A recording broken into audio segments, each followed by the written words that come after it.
la place Charles de Gaulle à Compiègne, au cœur du département de l'Oise. Alors, c'est pas comptabilisé comme un secteur pavé, mais on part sur des pavés. C'est la 40e année de suite que le départ est donné sur les pavés donc de cette place Charles de Gaulle. 199 coureurs au départ donc pour cette 114e édition de Paris-Roubaix matinale. Attention, c'est parti. Le 114e Paris-Roubaix vient de s'élancer. Nous sommes dans les faubourgs de Compiègne. Alors, qui va oser le premier? Un coureur de l'équipe Cofidis avec l'équipe Astana également aux avant-postes. Oui, voilà. On devait s'y attendre dès le kilomètre 0. Pour l'instant, statu quo à l'avant avec un coureur de l'équipe Lampré qui tente de se faire la belle. Oui, c'est une équipe, on le rappelle, World Tour, mais qui honnêtement, voilà, moi je me suis amusé à mettre des couleurs un peu sur les favoris, sur des outsiders capables de faire un top 10. Chez Lampré, il n'y a personne. Allez, encore plus de 220 km à parcourir sur cette édition de Paris-Roubaix. Toujours la même situation avec 24 coureurs, mais qui ne possèdent qu'une petite vingtaine de secondes d'avance, avec toujours à l'avant dans ce groupe les coureurs de la formation Trek Factory, les purement, on rappelle les équipiers de Fabian Cancellara. Eh bien, ils sont 3 à l'avant, avec notamment Stein de Volder, pas mal de coureurs également de l'équipe BMC, avec notamment Zabel qui est là, alors que j'ai cru apercevoir Mark Cavendish également. 5 secondes d'avance, Jackie, pour les 24 coureurs de tête. Alors on rappelle à l'avant, on a Roy Curvers pour la formation Giant Alpecin, Matteo Trentin et Guillaume Van Kersbull pour l'équipe Ethics Quickstep. On a Floris Geerts et Rick Zabel pour la formation BMC. Pour la formation Yam Cycling, c'est Olivier Nassen qui est à l'avant. On a pour la formation Sky Elia Viviani, et peut-être un deuxième coureur pour l'équipe Sky, c'est Christian Knies, c'est bien ça. Yele Wallace, l'ancien amateur de Paris Tour pour la formation Lotto Soudal. Alexander Porcef pour l'équipe Katusha. On a Twan Kasteleins pour la formation Lotto Jumbo, le coureur néerlandais. Michael Schwarzmann, l'allemand, pour l'équipe Bora Argonne. Nikolai Trosov, l'équipier de Peter Sagan pour l'équipe Tinkoff. Gert Johar, l'estonien de l'équipe Cofidis. 4 coureurs de l'équipe Trek, Marco Koledan, Stein de Volder, Jasper Stuyven et Boy Van Poppel. Pour l'FDJ, 2 coureurs, Mathieu Ladanius et Johan Lebon. On a également Sander Elven pour l'équipe Tosport Vlaanderen, Mark Cavendish pour l'équipe Dimension Data, Nelson Oliveira pour l'équipe Movistar et Phil Gaimon pour l'équipe Cannondale. Voilà la composition donc de ce groupe de tête. 24 coureurs avec 30 secondes d'avance. On devrait assister à un peu plus de 210 km de l'arrivée. Un nouveau regroupement, et puis évidemment lorsqu'il y a regroupement, souvent on pense allez, on va faire une petite pause, on va faire un petit arrêt pour un besoin naturel, mais je puis vous assurer que non. Lorsqu'il y aura le regroupement, il y aura forcément des coureurs qui vont relancer la tour sur la route de Paris-Roubaix avec le groupe des 24 coureurs qui a été repris par l'avant-garde du peloton. Ils ont été repris sauf 3 coureurs qui insistent. Elia Viviani pour la formation Sky. On a également pour l'équipe de Fabian Cancellara l'équipe Trek Boy Van Poppel et Alexander Porcef pour la formation Katusha. Ces 3 hommes possèdent 12 secondes d'avance. Voici les hommes de tête. Alexander Porcef, équipier d'Alexander Christophe au sein de la formation Katusha. Elia Viviani, le sprinter italien, et donc Boy Van Poppel, l'équipier de Fabian Cancellara. Pour 3 hommes à l'avant, 3 hommes rescapés d'un groupe de 24 qui avait pris le large. 3 hommes qui sont Elia Viviani pour l'équipe Sky, Alexander Porcef pour l'équipe Katusha, Boy Van Poppel pour l'équipe Trek. 24 secondes d'avance seulement sur le peloton pour ceux que les 3 hommes sont repris à l'instant par l'avant-garde du peloton. Allez, tout est à refaire. Maintenant, ça va s'arrêter, on va récupérer. Bien sûr, Jackie, bien sûr, Marion, pensez-vous? Eh bien non. Johan Lebon qui n'était pas satisfait de sa campagne des classiques. Allez, Sylvain Chavanel à l'avant, et derrière, c'est l'équipe Ethics, Marion, qui est obligée de réagir. Et on est obligé quand on a un groupe de 20 coureurs à l'avant avec aucun représentant.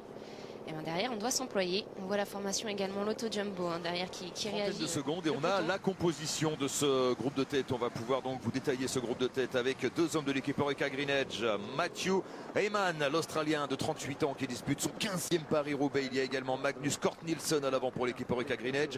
Salvatore Puccio pour l'équipe Sky. Yele Wallace pour l'équipe Lotto Soudal, encore lui. On a Mikkel Morkov pour l'équipe Katusha. Attention, c'est un garçon qui aime les pavés. On a Borut Bozic pour la formation Cofidis. Suisse. Frédéric Backert pour la formation Wanty Group Gobert. Jaroslav Popovic pour l'équipe Trek. Maxime Daniel pour AG2R La Mondiale. Johan Lebon pour l'équipe FDJ. Sylvain Chabanel, on l'a dit, pour l'équipe Direct Energy. Tim de Klerk pour l'équipe Top Sport Vlaanderen. Pour la formation Dimension Data, a priori ce n'est pas Marc Cavendish mais Reinhard Van Rensburg. On a Imanol Erviti pour l'équipe Movistar, déjà échappé sur le Tour des Flandres et 7e du ronde dimanche dernier. Et puis Yannick Martinez pour l'équipe Delco. Est-ce qu'il m'en manque, Jackie? Non, je ne crois pas. Vous avez dit Marco Kump? Non, j'ai pas dit Marco Voilà, Kump. Marco Kump, voilà, c'est le seul que vous n'avez pas cité. Retour sur la route de Paris-Roubaix. On s'approche du premier secteur pavé, le secteur de Troisville. Nous y serons dans 13 km exactement. Toujours s'est échappé ce groupe de tête avec 27 secondes d'avance sur l'avant-garde du peloton. Le peloton qui a tendance à casser encore sous l'effet du vent de 2 km. Le premier secteur pavé de Troisville, classé 3 étoiles par ASO qui organise cette classique Paris-Roubaix depuis plusieurs années maintenant. Alors les étoiles sont attribuées en fonction de l'état du pavé, en fonction de la longueur du secteur et en fonction également bien sûr de son emplacement dans la course. Là on est loin, on est à 160 km de l'arrivée. C'est pas encore le secteur stratégique bien sûr. Ouais, avec une chute, voilà, au moment où je dis ça, une première chute au sein du peloton.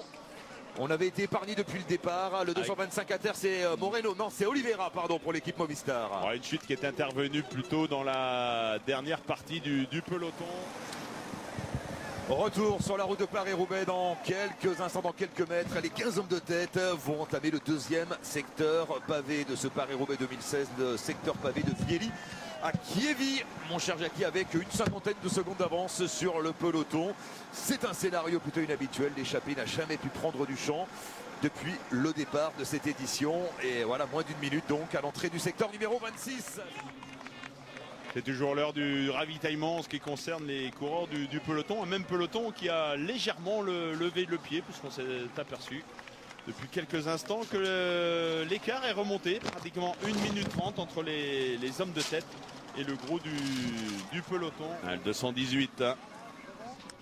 Zourlo qui était dans l'échappée du Tour des Flandres.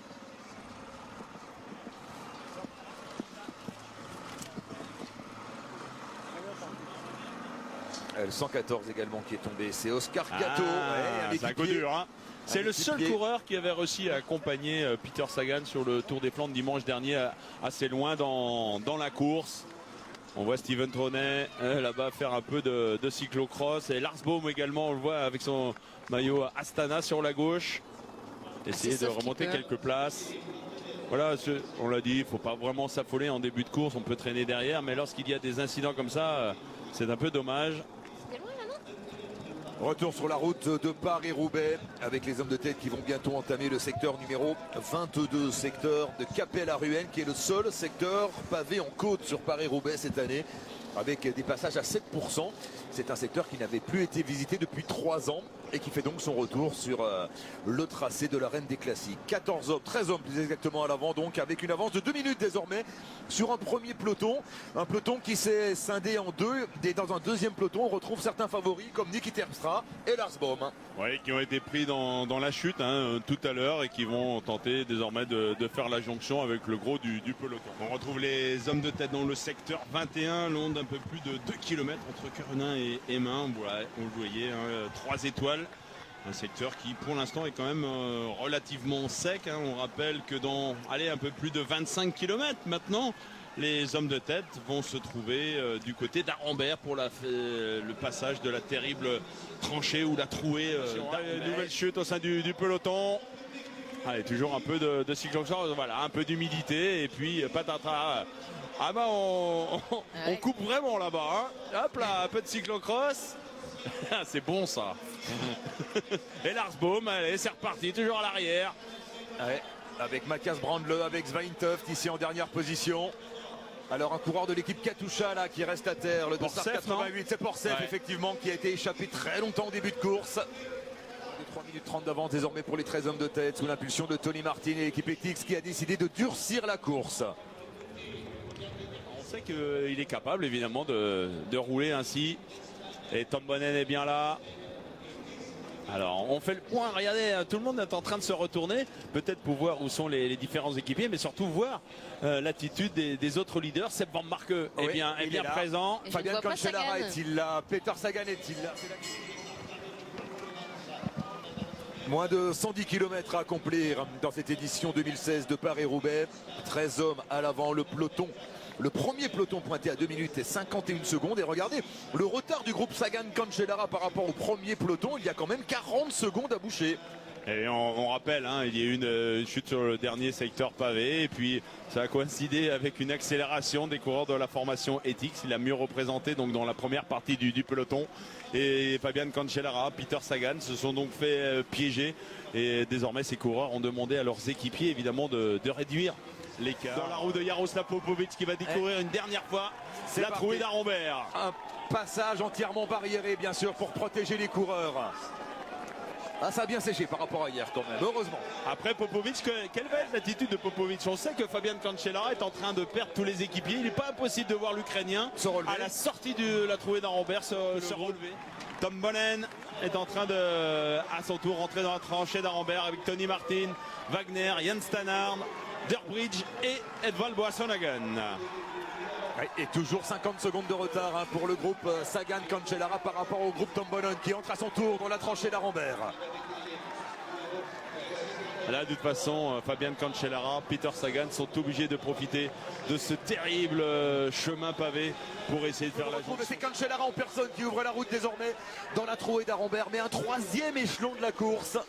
Avec Danielos ici dans la roue, Peter Sagan, Niki Terpstra, Taylor Finney, qui est De là Backer également. Non, c'est pas De Backer, hein, c'est Roy Curvers qui est là. Pour le groupe Cancellara, 1 minute de retard sur le groupe Bonnen. 1 minute de retard pour Sagan Cancellara sur le groupe dans lequel on retrouve Tom Bonnen, Edvald Boasson-Hagen ou encore Jens Stannard à l'avant. Toujours 13 hommes. 13 coureurs que l'on retrouve ici avec en dernière position Jaroslav Popovic dans la roue de Johan Lebon. Tout va bien pour ces 13. Ils ont passé à Arambert. Un groupe encore assez fourni. Manuel Herbiti est toujours là. Borut Bozik également. Tim De Klerk. Frédéric Bacart également toujours présent à l'avant. Et puis les deux coureurs de l'équipe Orica Greenedge, Mathieu Heyman pour son 15e Paris-Roubaix et Magnus Cort Nielsen. Et bien sûr, la machine Sylvain Chavanel à 90 km de l'arrivée en tête de Paris-Roubaix. Encore un secteur assez long, 2400 mètres. Alors que Sylvain Chavanel a repris sa tactique hein, de se positionner plutôt à l'arrière du groupe sur les différents secteurs pavés. Il n'y a que sur la tranchée d'Arambert où il a voulu vraiment aborder ce secteur en bonne position. Mais il est bel et bien là, le leader de l'équipe Direct Energy. Allez, Gianni Moscon, le voici au travail. Alors on nous annonce 38 secondes et non pas 45 hein, comme le donne le GPS. 38 secondes selon Radio Tour entre le groupe de tête et le groupe Tom Bonnen. Tony Martin emmené par Gianni Moscon donc pour la formation Sky de Paris-Roubaix. C'est en direct, c'est sur Eurosport 1 avec le groupe Bonnen. Van Mark qui a toujours une trentaine de secondes d'avance sur le groupe dans lequel figurent les deux grands favoris de Paris-Roubaix, à savoir Fabian Cancellara et Peter Sagan. À l'avant, plus que 17 secondes d'avance pour les hommes de tête. Marion, ça revient très fort. Et Boasson-Hagen hein, qui va. Attaque d'Edvald qui a été très discret, qui s'est contenté de suivre. Exactement, Jackie. Tom Bonnen qui est obligé de faire l'effort. Tom Bonnen qui fait l'effort. C'est Van Mark. Attention, là on a un trio de choc qui va revenir très vite sur les hommes de tête. Ils sont déjà là, juste derrière. Jonction entre le trio Van Mark, Bonnen, Boasson-Hagen et les combien 11 hommes de tête maintenant. On a intérêt à souffler hein, pour Sylvain Chavanel pour reprendre les roues immédiatement. Alors que les pauvres Cancellara Sagan sont toujours en chasse-patate. On a eu un gros travail de Jaroslav Popovic mais qui de nouveau s'est écarté. C'est le retour aux affaires de Jasper Stuyven. Mais il va pas tenir comme ça encore 20 bornes hein, Jasper Stuyven. Non mais dans Orchi là, Cancellara va porter son Fabien Cancellara, c'est parti. C'est parti. Cancellara qui accélère maintenant, c'est le moment parce qu'il y a encore 50 secondes à boucher. C'est parti pour la mobilette Cancellara avec Peter Sagan dans sa roue. Ah oui, là il était au bout Jasper Stuyven, il a vraiment roulé pendant de nombreux kilomètres et il s'est écarté dès l'entrée. Le groupe de tête qui va donc entamer le secteur numéro 11 de Auchy à Bercé. À 54 km de l'arrivée. 4 coureurs de Sky dans ce groupe de tête. Les Sky supérieurement représentés qui pour l'instant parviennent à maintenir Sagan et Cancellara à plus de 30 secondes. Voilà le secteur numéro 11. En long faux plat montant, exposé au vent aussi. De Auchy à Bercé. On se souvient que Fabian Cancellara avait construit l'une de ses victoires en attaquant ici même à plus de 50 km de voir des coureurs de l'équipe Movistar aux avant-postes hein, sur ce genre d'épreuve. On a plutôt On a plutôt de... Quelle chute à la sortie du secteur pavé. C'est peut-être un tournant de la course. Avec Lucro qui a été pris dans la chute également. C'est un tournant, oui bien sûr, les boyaux sont humides, sales, glissants, et là ça tombe en deuxième position.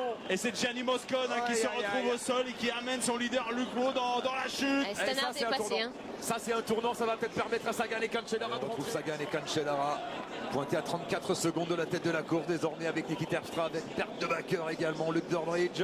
Attention, là on prend des risques, on roule sur les bas-côtés, regardez tous les petits cailloux qu'il y a.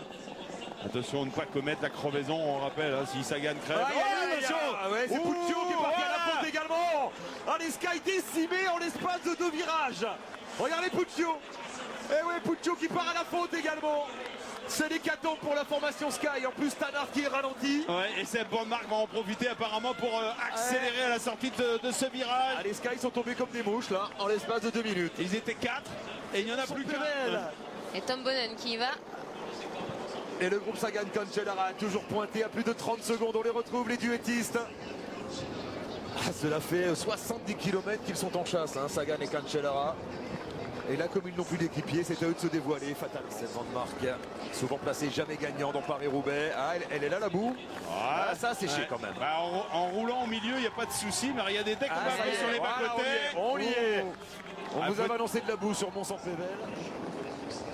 Avec une chute dans le groupe. Alors Sagan est passé. Ouais. Sagan est passé. Est-ce que Cancellara est passé? C'est lui qui tombe. C'est Cancellara qui tombe. Non. Si, Terpstra est tombé aussi. Cancellara qui tombe sur le secteur de Mont-Saint-Pével. Un nouveau tournant dans ce Paris-Roubaix. Et il était en 3e position derrière Ramon Sinkaldam et puis il a glissé de la roue avant. Miraculeusement, Peter Sagan est passé au travers. Voilà, on retrouve à l'avant donc Yann Stannard avec Seb Van Mark, avec Tom Bonnen, avec Mathieu Heyman, Imanol Hermiti, Alexei Saramontins et Edvald Boasson-Hagen. Sagan est à 1 minute, Fabian Cancellara malheureusement pour lui beaucoup plus loin encore. Fabian Cancellara, victime tout à l'heure d'une chute sur le secteur de Mont-Saint-Pével, est en poursuite individuelle pour revenir dans un premier temps sur le groupe Sagan, mais il est pointé à plus de 30 secondes. Oh oui, même beaucoup plus que ça, oui, dans 2 minutes, oh là là. Alors, 3 minutes, c'est impossible à boucher. Oui, non, faut pas rêver. Voilà, il a dû, après la chute, attendre un vélo de secours. Il est toujours pointé à pratiquement 3 minutes de la tête de course, impossible de retrouver la tête de course en moins de 40 km pour le coureur suisse. Ça y est, jonction imminente. À l'avant, on va retrouver 10 hommes en tête. C'est fait, 10 coureurs à l'avant. Et l'équipe Sky l'a mieux représenté avec 2 hommes, Yann Stannard et Luke Rowe, les 2 leaders désignés de l'équipe britannique au départ de Compiègne ce matin. Qui en tout cas sur les pavés semble le mieux. Oui. C'est lui qui fait la meilleure impression. C'est vrai qu'il a une des pointes de vitesse, cette Van Mark. Mais je crois que s'il veut remporter ce Tour des Flandres, il doit absolument essayer de s'isoler dans les derniers secteurs pavés. Ouais, Van Mark avait, je m'en souviens, battu Tom Bonnen au sprint à l'arrivée d'un Het Nieuwsblad il y a quelques années. Il avait été battu au sprint même ici par Cancellara pour pas grand chose. Pour pas grand chose, c'était en 2013 exactement. Ouais. Lors de la 3e et dernière victoire de Spartacus sur l'enfer du Nord. Il est quasiment en train de faire des gros efforts depuis plus de 40 voire 50 km, Peter Sagan. Donc il va lui manquer de la fraîcheur dans le final. Et attention, un tac là où on essaye de se replacer. On se replace. Avec Mathieu Heyman aux avant-postes. Et Seb Van Mark et Alexei Saramontins, chacun de leur côté. Et avant d'aller chercher le secteur là-bas, on va monter un léger faux plat, on va tourner sur la gauche et arriver sur ce secteur. Et Lucro se met au service de Yann Stannard. Il protège juste son leader. Mais regardez, et derrière ça pète. Saramontins qui est pas dans la roue. Et Edvald Boasson-Hagen qui va devoir boucher le trou. C'est fini pour le laiton. Saramontins qui serre. Alexei Saramontins qui serre le moteur qui coince. Et Hausler aussi à son tour. Voilà, on va tourner sur la gauche et on va attaquer le secteur pavé. Ouais, c'est dur pour Alexei Saramontins. Carrefour de l'arbre. On tourne à droite et après c'est très sinueux et c'est Tom Bonnen qui rentre en tête, qui va rentrer en tête sur ce secteur. Tom Bonnen en tête devant Seb Van Mark. Avec Mathieu Heyman, ça frotte là entre l'arrêt entre Stannard et Mathieu Heyman qui a perdu une longueur. Et le forcing tout de suite de Sepp Van Mark dès le début du carrefour de l'arbre. Attention, ça glisse là-haut, ça passe pour Sepp Van Mark. Ouais, c'est limite. Il prend tous les risques. Sepp Van Mark, le coup de force. Est-ce que Tom Bonnen va pouvoir réagir avec Jan Stannard, Oh là avec là, Edvald il fait Boasson-Hagen? Il est fort, Van Mark. C'est le jour des Belges aujourd'hui. Et Tom Bonnen atteint ses limites, Tom Bonnen. Ouais, et c'est Jan Stannard qui est obligé de boucher le trou maintenant. 15 km de l'arrivée désormais.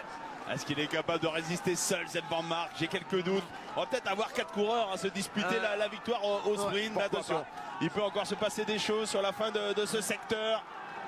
La deuxième partie du carrefour de l'arbre avec cette Van Mark absolument déchaînée, qui fonce, qui file vers son destin. Lui qui est souvent passé près de la victoire sur le Tour des Flandres, sur Paris-Roubaix également, deuxième en 2013. Il est fort. Hein. Et ça Mathieu Heyman qui revient. Un peu tous les coureurs de l'équipe ETIX, mais il lui manquait quelque chose. Voilà. C'est Van Mark repris À 12 km de l'arrivée. On Alors va retrouver 5 hommes à l'avant. tous ont une belle pointe de vitesse. Mais là, est-ce qu'il n'y a pas un qui va essayer de... Boasson-Hagen qui y va. Boasson-Hagen qui ne veut pas attendre le sprint. Non mais personne n'arrive à faire la différence. Personne n'est au-dessus du lot. Ils sont quasiment tous au même niveau, peut-être avec un avantage pour Sepp Van Mark. Mais voilà, je vois mal maintenant un coureur capable de distancer ses athlètes vite. Mais tout le monde a peur de tout le monde. Même Tom Bonnen, il va contrer. Allez, à chacun son tour. Tom Bonnen qui ne veut pas attendre le sprint. Oh, On l'attaque de Tomaker. C'est parti pour le Belge. Oh, debout, on est debout devant ici autour du vélodrome. Mais non, mais personne n'a les jambes, personne n'a la fraîcheur. Et Le contre Stannard, peut-être de Stannard. C'est parti. Et ça se regarde un peu, attention. À moins de Van 4 Mark qui km va. de l'arrivée. Ah, personne n'a confiance en ses jambes pour le sprint. Et les 5 coureurs qui sont à l'avant, ils ont tous porté à un moment ou un autre une attaque. Hein. Même Tom Bonnen. Ouais, même Tom Bonnen, même Mathieu Heyman. Tout le monde est au rupteur, il n'y a pas de bluff là, Jacques. Tout le monde est au rupteur. Et on veut à tout prix éviter un sprint à 5. Jan Stannard qui insiste pour l'instant. Jan Stannard qui a pris quelques longueurs d'avance. Tom Bonnen obligé de faire l'effort de boucher le trou s'il veut gagner pour la 5e fois Paris-Roubaix. Alors on est dans un faux plat descendant avec un superbe revêtement. Ça revient. Mais quelle Allez, course, hein. Allez, deux derrière, une attaque de Mathieu Heyman, pourquoi pas. C'est peut-être le moment. Et c'est Non, Tom c'est Tom Bonnen Bonnen qui va. qui part là sur la droite. Attention, là faut pas de temps de retard derrière parce que sinon Tom Bonnen est capable de régler l'affaire. Incroyable, Tom Bonnen. Qui a pourtant une belle pointe de vitesse, il a toujours cette pointe de vitesse. Ouais, mais je crois qu'il se méfie de celui qui est à sa poursuite. Il est parti. Boasson-Hagen. Il est parti, Tom Bonnen, il est parti. Faut faire l'effort maintenant, Mathieu Heyman. C'est le moment de revenir sur Tomaker. Ouais, il est costaud, Heyman également. Il va revenir en premier sur Tom Bonnen. Et Van derrière, Mark qui peut plus y regardez, aller. on coince derrière. Edvald Boasson-Hagen qui a laissé le trou. On va se retrouver avec 2 hommes. Et Mathieu Heyman qui contre Tom Bonnen maintenant. Quelle finale! Et qui lâche Tom Bonnen. Mathieu Heyman lâche Tomaker. On porte du vélodrome, l'Australien. Il va nous faire une gibus, Mathieu Heyman. Il Quel est parti. scénario. Quel scénario incroyable. On les cuit derrière, on les cuit. C'est au courage là. On donne tout du côté de Tom Bonnen, mais on ne peut pas reprendre du temps sur Heyman. On essaye, mais ça devient dur pour le Belge. Et mètre après mètre, Tom Bonnen qui revient, qui va revenir dans la roue de Mathieu Heyman. Ça y est, Tomaker est revenu dans la roue de Mathieu Heyman. Oh là là là là. On va peut-être se jouer la victoire à 2. Échappé depuis plus de 180 km, Mathieu Heyman. Manque de l'échappée matinale, effectivement. Avec Tom Bonnen dans sa roue qui ne veut pas relayer pour l'instant. Tom Bonnen qui se retourne. Il doit relayer, même bien si. sûr. Et oui, parce que derrière, les coureurs rapides sont derrière avec Sepp Van Mark et surtout Edvald Boasson-Hagen. Stannard qui a baissé la tête, qui n'en peut plus. On est aux portes du vélodrome. Et le dernier secteur. L'espace Charles Krupland, secteur pavé symbolique. Allez, c'est Van Mark qui fait l'effort pour tenter de revenir sur les 2 hommes de tête. Ça se joue au courage. Cette fin de course. Et Van Mark qui va rentrer. Voilà. Et Van Mark qui va rentrer alors que Jan Stannard n'en peut plus. Edvald Boasson-Hagen un peu court également dans le final. Allez, l'entrée dans le vélodrome. C'est parti. Avec l'ovation du public de Roubaix pour ces 2 immenses champions, Mathieu Heyman, Tom Bonnen et c'est Van Mark qui va tenter de rentrer. Il n'est pas loin, le coureur de la Lotto Jumbo. Il va peut-être rentrer juste avant l'entrée sur le vélodrome. Et Tom Bonnen qui se retourne. Et s'il voit le retour de Van Mark, ça va lui mettre un petit coup au moral peut-être, Tom Bonnen.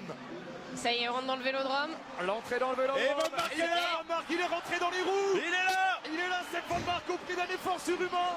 On va se jouer la victoire à 3. Tom Boonen, Mathieu Hayman et c'est Van Mark. Et Valboassenhagen et Jan Stannard qui sont allés 60 mètres derrière. Allez, la cloche, allez dans 75 mètres, la cloche. Attention de ne pas trop se retourner quand même parce qu'il n'est pas loin, et Valboassenhagen, le dernier tour. Dernier tour de vélodrome. Et ça va rentrer, Valboassenhagen va peut-être rentrer en compagnie de Stannard. Valboassenhagen avec Stannard. Ils sont 5.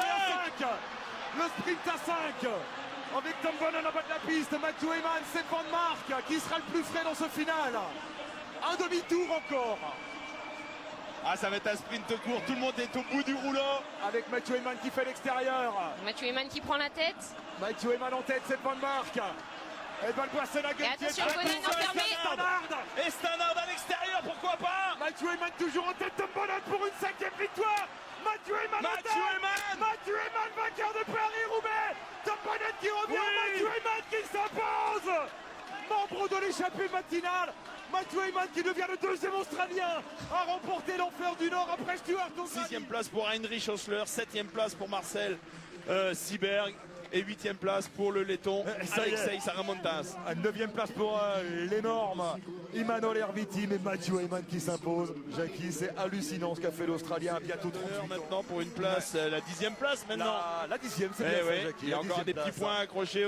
Il y a Adrien Petit qui est là, aux côtés de Ramon Sinkeldam, de De Backer, de Dylan Van Baarle, de Luc Rowe. Allez, un Luc Rowe, top 10 attention, c'est un peut-être. pistard, Luc Rowe. Un top 10 peut-être pour Adrien Petit, ce serait une belle récompense après une journée courageuse. Pour leur joie, ce serait magnifique. Allez, de Sinkeldam et De Backer qui lancent le sprint. Adrien Petit fait l'extérieur, il va Ouais. peut-être aller chercher une belle 10e place sur la ligne. Adrien Petit au courage là pour aller chercher la 10e place. Il y a Peter Attention. Sagan également. Retour Allez. de Peter Sagan, est-ce que Adrien Petit va résister au retour du champion du monde? La 10e place pour Adrien Petit. Bravo. Dimanche dernier, mais le vainqueur, c'est La lui, c'est victoire. La un victoire. coureur australien. La victoire de Mathieu Hayman devant Tom Boonen, Jan Stannard et Sepp Van Mark.